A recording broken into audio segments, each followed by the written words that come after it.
እጅግ በጣም ያሳዝናል ምንድነው እየተሰማ የሚገኘው በምንጃር ሸንኮራ አረርቲ ማርያም ቤተክርስቲያን እጅግ አሳዛኝና ልብ የሚሰብር ዜና ከምንጃር ሸንኮራ ማርያም ቤተክርስቲያን እየሰማን እንገኛለን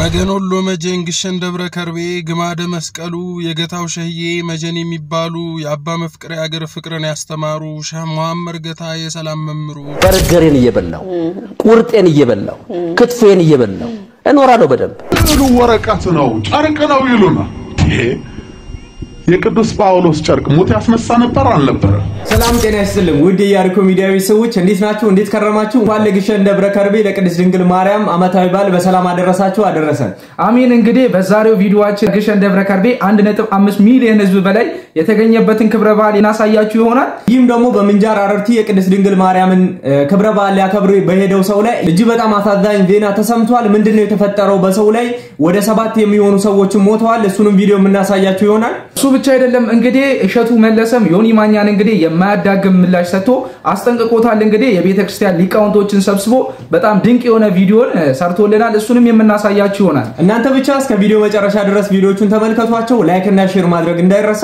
ሰብስክራይብ ያላደረጋችሁ ደግሞ ሰብስክራይብ በማድረግ የሚዲያችን ቤተሰብ ሁኑ እንላለን ሁላችሁም ይሄን ቪዲዮ ስትጀምሩ እንግዲህ ላይክ ያረጋችሁ እንድትጀምሩት ያሳሰብን ቀጥታ ወደ መጀመሪያው ቪዲዮ እናልፋለን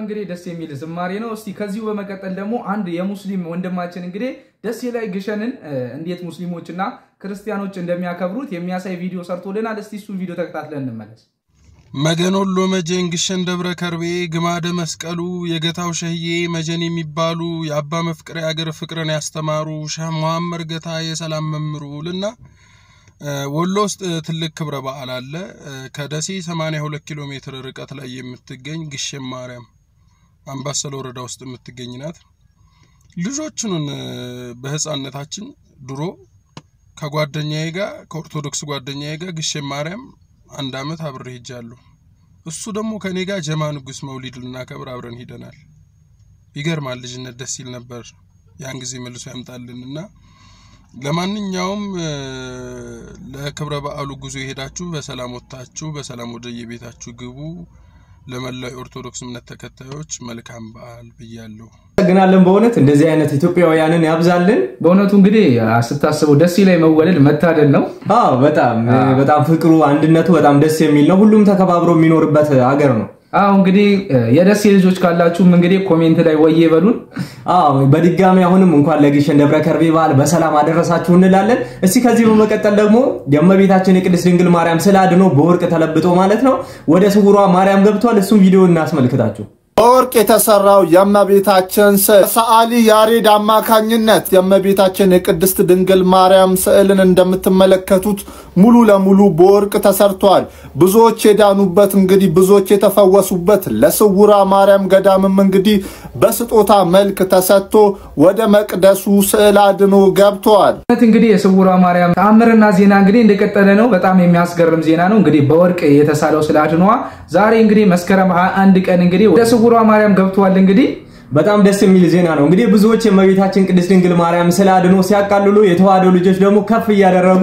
ከመሳለም አልፈው እንግዲህ እንደዚህ በወርቅ ያሳሉ ያስለበጡ ማለት ነው የእመቤታችን ስላድኖ እንደዚህ አክብረዋል ሁላችሁም እስኪ ድንግል ማርያም እያላችሁ በኮሜንት ላይ አጻፉልን አሁን ደግሞ እንግዲህ እስቲ አንድ አሳዛኝ ዜና አለ እንግዲህ በምንጃር አረርቲ ቅድስት ማርያም ቤተክርስቲያን ለንግስ በሄዱ ሰዎች ላይ እንግዲህ አደጋ ደርሶ እስካሁን ከ7 እና ከዛ በላይ ሰዎች ሞተዋል የተባሉ ነው እስቲ እሱን ቪዲዮ ተከታትለን እንመለስ እጅግ አሳዛኝና ልብ የሚሰብር ዜና ከምንጃር ሸንኮራ ማርያም ቤተክርስቲያን እየሰማን እንገኛለን። ሁላችሁም ነፍስ ይማር በሉ።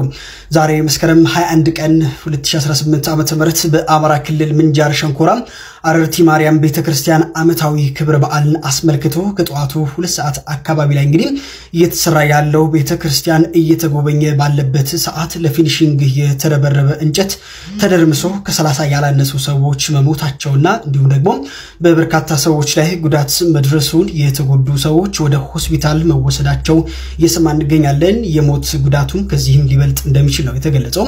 ለተጎዱ ወገኖቻችን መልካም ሁሉ እየተመኘው ህይወታቸው ላጡ ወገኖቻችን ነፍስ ይማር። የአደጋው መንስኤ ለቤተ ክርስቲያኗ ፊኒሺንግ ስራ ተብሎ ተረብርቦ የነበረ የእንጨት ግንባታ ተደርምሶ ቁጥራቸው በውል ያልታወቀ በርካታ ሰዎች ህይወታቸው ወዲያውኑ አልፏል። ረብራቡ የተጫናቸው ሌሎች ተጎጂዎችን ከፍርስራሽ ስር የማውጣቱ ስራ ተጠናክሮ ቀጥሏል።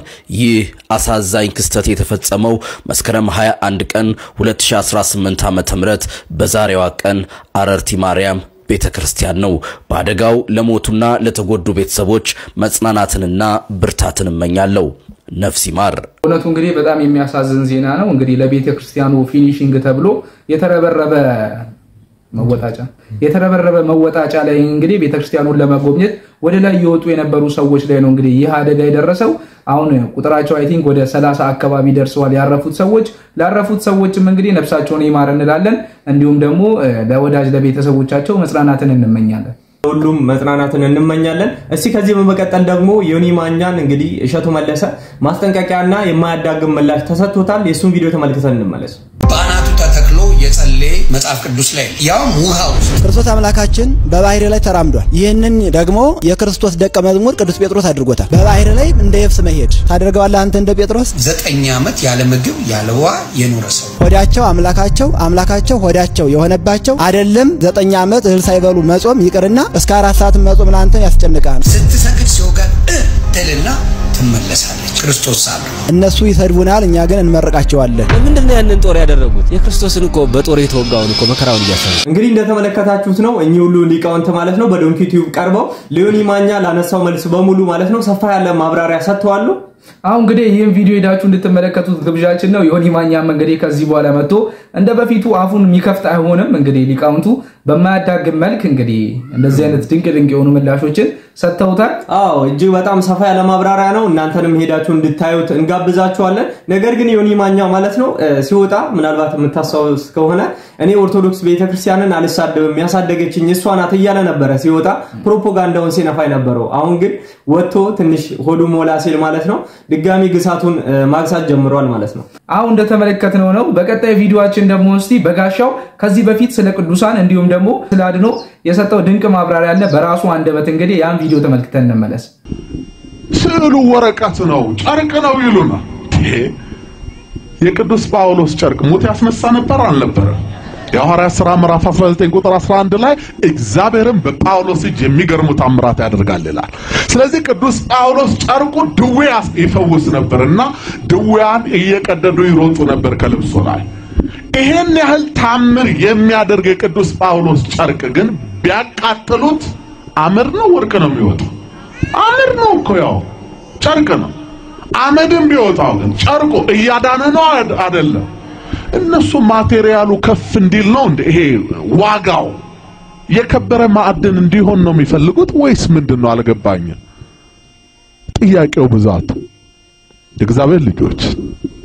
ስለዚህ የዳንበት ምልክታችን ነው እሱን ነው ማሰብ። እንግዲህ በጋሻው እንደነገረን ነው እንግዲህ ባለፈው ህይወቱ እንግዲህ የቅዱስ ጳውሎስ እኛም የምንለው የቅዱስ ጳውሎስ ጨርቁ እንግዲህ ድዊ ካስነሳ ዛሬ አቡነ ተክለ ሃይማኖት ጨርቃቸው ወይም ደግሞ ጸጋቸው እንግዲህ እንዴት የሞተ ያስነሳ እንዲሁም ደግሞ ሽባ አይተረትርም ነው። አዎ እንግዲህ አሁንም እኛ እየተቀሰን ያለ ነው ያኔ በጋሻው ሳይክድ በፊት ያለውን ጥቅስ ነው ማለት ነው። ያኔ ያለውን ጥቅስ እሱ ግን አሁን ከዶታል። ያም ከመጽሐፍ ቅዱስ አናወጣው እንግዲህ ችግር ሆነበት። አሁን እንግዲህ በቅዱስ ጳውሎስ ላይ አድሮ የሚሰራው እግዚአብሔር እንግዲህ አሁንም ካለ እንግዲህ በቅዱሳንና በጻድቃን ላይ የማይሰራበት ምንም ምክንያት የለም።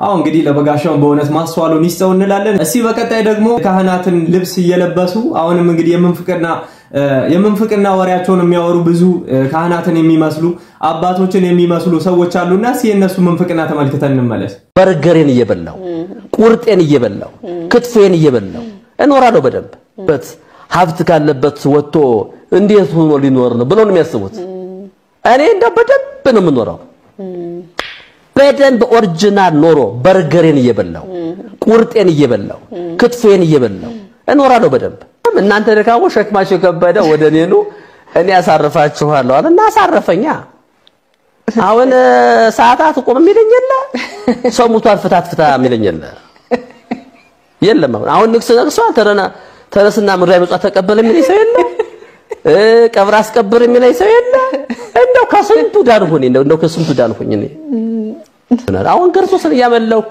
ማራራታ ያኩኖራለሁ እንግዲህ እንደተመለከትነው ነው ከዚህ ቪዲዮ ላይ አንድ ያስገረመኝ ነገር ምን እንደሆነ ታውቃለህ ይሄ ሰውዬ አገልግሎትና ስራ ተቀላቅሎበታል በጣም ሰውየው ማለት ነው የሆነ የሚሰራው ስራ የሆነ መድከሙ ምናምን ለእግዚአብሔር አይደለም ለደሞዙ ነበር መጀመሪያም ቅዱስ ቤተክርስቲያን ውስጥ ይያለ ሲሰራ የነበረው ማለት ነው እሱ አሁን ምንድነው የፈለገው ቁጭ ብሎ እየተነሳ ማለት ነው የእግዚአብሔርን መንግስት መውረስ እንደሱ ደግሞ አይሆንም መጽሐፍ ቅዱስ ደግሞ እንደነገረን በብዙ ድካም ወደ እግዚአብሔር ቤተ መንግስት እንደምንገባ ነው የነገረን ቅዱስ ጳውሎስም ሲናገር ምንድነው ያለው ሩጫውን ጨርሻለሁ ስለዚህ ወደ እግዚአብሔር መንግስት ለመግባት እጅ በጣም ብዙ ሩጫዎች ብዙ ነገሮች አሉ ማለት ነው አሁን እንግዲህ በዛም በተጨማሪ እንግዲህ ካህናት አባቶቻችን በእውነት እንግዲህ ቅዱስ ቤተክርስቲያን እንደምትባለው ለካህናት ብዙ ደሞዝ ትከፍላለች ወይስ ደግሞ ከዛ ከሀብት ወጥቼ አለ ይሰውያው ከዛ ከሀብት ወጥቼ እንዴት ትኖራለህ ይሉኝ ነበር አለ በእውነት በእኛ በዙሪያችን ያሉ አካባቢያችን ላይ ያሉ ካህናት መመልከት ነው እነዛ ካህናት እውነት ከሀብት ጎራ ውስጥ ነው ያሉት ተትረፍርፏቸው ነው የሚኖሩት ልጆቻቸውን ተትረፍርፈው ነው የሚያሳድጉት የሚለውን ነገር ስታይ የዚህ ሰው የነገር እንግዲህ በጣም ጥያቄ ውስጥ የሚያስገባ ነው ነው ግልጽ ነው ምን ያህል እንደሚከፈላቸው ሁላችንም የምናውቀው ነገር ነው ቢሆንም ደግሞ ቢከፈላቸው እሱ ድህነቱን ያገናኘው ከሚከፈለው ክፍያ ጋር ነው እንጂ ከነፍሱ ጋር አይደለም ማለት ነው ከሚያደርገው ያ ሁሉ የሚያደርገው ነገር ሰዓታት መቆሙ ምን ማድረጉ ለሱ ከገንዘቡ ጋር ነው እንጂ ያያያዘው ከነፍሱ ጋር አይደለም ማለት ነው የቅዱስ ቤተክርስቲያን አባቶቻችንም ደግሞ እንግዲህ ይህን ነገር የሚያገለግሉት ስለሚከፈላቸው አይደለም ስለሚከፈላቸው ቢሆን እኮ ዛሬ አይደለም ይህን ስራ ማቆም ያለባቸው ወይም ይሄን አገልግሎታቸውን ማቆም የነበረባቸው ማለት ነው ግን እነሱ እግዚአብሔርን ለማገልገል ነውና አንደኛቸውን ከቤታቸውም ከሐሳባቸውም የወጡት እግዚአብሔርን በማገልገል የሚገኘውን ትሩፋትና በረከት ለመውሰድ ሲሉ ነው ማለት ነው ለማንኛውም በእውነት ማስተዋሉን ያድላቸው እንላለን እንግዲህ እኚህን አባት እዚህ በመቀጠል ደግሞ እስቲ ስለመቤታችን ድንቅ ማብራሪያ የሆነ ቪዲዮ አለ እሱን ቪዲዮ ተከታትለን እንመለስ ስለመቤታችን ጠቅላላ ሲያስብ ሰው ሶስት ነገሮችን በህሊናው መያዝ አለበት አንደኛ እመቤታችን ሰው ናት ሰው መሆኗን ማወቅ አለበት ሰው እግዝእትነ ማርያም በአማን በእሲት ይእቲ ድንግል ማርያም በእውነት ሰው ናት አምላክ አይደለችም መልአክም አይደለችም ሰው ናት ሰው ያለው ነገር ሁሉ አላት እመቤታችን ከኃጢአት በቀር በሰውነት ከኛ ጋር ትክክል ናት እመቤታችን ቅድስት ድንግል ሰው መሆኗን ማወቅ ነው ከዚያ ቀጥሎ ደግሞ እመቤታችን ቅድስት ናት ከቅዱሳን ወገን የምትመደብ ቅድስት ናት ድንግል ማርያም ኤልሳቤጥ እንደመሰከረችላት በሉቃስ ወንጌል ምዕራፍ 1 ቁጥር 39 ላይ ብጽይት አንቲ እንተ ተአምኒ ከመይከውን ቃለ ዘነገሩኪ እምኀበ እግዚአብሔር ከእግዚአብሔር የተነገረሽን ነገር ይሆናል ብለሽ ያመንሽ የተቀበልሽ አንቺ ብጽይት ነሽ ቅድስት ነሽ ብላ ኤልሳቤጥ እንደመሰከረችላት ቅዱስ ገብርኤልም እንደመሰከረላት እግዚአብሔርም በነቢያት እንደመሰከረላት እመቤታችን ቅድስት ናት ቅድስት መሆኗን ማወቅ ብዙ ጥያቄዎችን ይመልሳል ቅድስት ናት ማለት ቅዱሳን የሰሩትን እመቤታችን ሰርታዋለች እግዚአብሔር ለቅዱሳን ያደረገውን ደግሞ ለእመቤታችን አድርጎላታል ለቅዱሳን የተሰጠውም ለእመቤታችን ለድንግል ማርያም ተሰጥቷታል ማለት ነው ስለዚህ ቅዱሳን የቅድስናን ስራ ሰርተዋል እመቤታችን ሰርታለች ቅዱሳን አማልደዋል እመቤታችን ቅድስት ድንግል ማርያም አማልዳለች ማለት ነው ሌላው ሶስተኛው ደግሞ ማወቅ የሚገባው እመቤታችን ከቅዱሳን ሁሉ የተለየች ደግሞ ወላዲተ አምላክ ናት በዚህ ከቅዱሳን ሁሉ ትለያለች የእግዚአብሔር ልጆች የሚባሉ አሉ የእግዚአብሔር መላእክት የሚባሉ አሉ የእግዚአብሔር ፍጥረታት የሚባሉ አሉ በጸጋ የእግዚአብሔር ማደሪያዎች የሚባሉ አሉ የእግዚአብሔር እናት የሚባል ግን ከእመቤታችን በቀር ማንም የለም ስለዚህ በዚህ እመቤታችን ትለያለች ማለት ነው አማላጅነቷ ከፍ ያለ ነው ቅድስናዋም ከፍ ያለ ነው ኪዳኗም ከፍ ያለ እንደሆነ እንረዳለን ማለት ነው እውነት ለአባታችን ቃሉን ያሰማልን ስለመቤታችን ስለ ቅድስት ድንግል ማርያም ሰፋ ያለ ማብራሪያ ነው የሰጡት ዛሬ እንግዲህ በእመቤታችን ቀን እንግዲህ እኔ መሰለ ቪዲዮ አዘጋጅተንላችሁ አቅርበናል። አንተ ብቻ ይህን ቪዲዮ ላይክ አድርጉልን፣ እንዲሁም ሐሳብ አስተያየታችሁን በኮሜንት መስጫው ቦታ አስቀምጡልን። ሰብስክራይብ ያላረጋችሁ ይህንን ቻናል ሰብስክራይብ በማድረግ ቤተሰብ እንሆን እንላለን። እንግዲህ የዛሬ ቪዲዮን በዚህ አጠናቀናል። የዛሬ ቪዲዮ ይሄን ይመስል ነበር። እስከ መጨረሻ ድረስ ስለተከታተላችሁን በእውነት እጅግ በጣም አድርገን እናመሰግናለን። ቀጣይ በሌሎች አስተማሪና ወቅታዊ በሆኑ ቪዲዮዎች እስከምንገናኝ ድረስ እናንተ ይህን ቪዲዮ ላይክ እና ሼር እያደረጋችሁ ቀጣይ እስከምንገናኝ ድረስ ቸርን ሰንብት።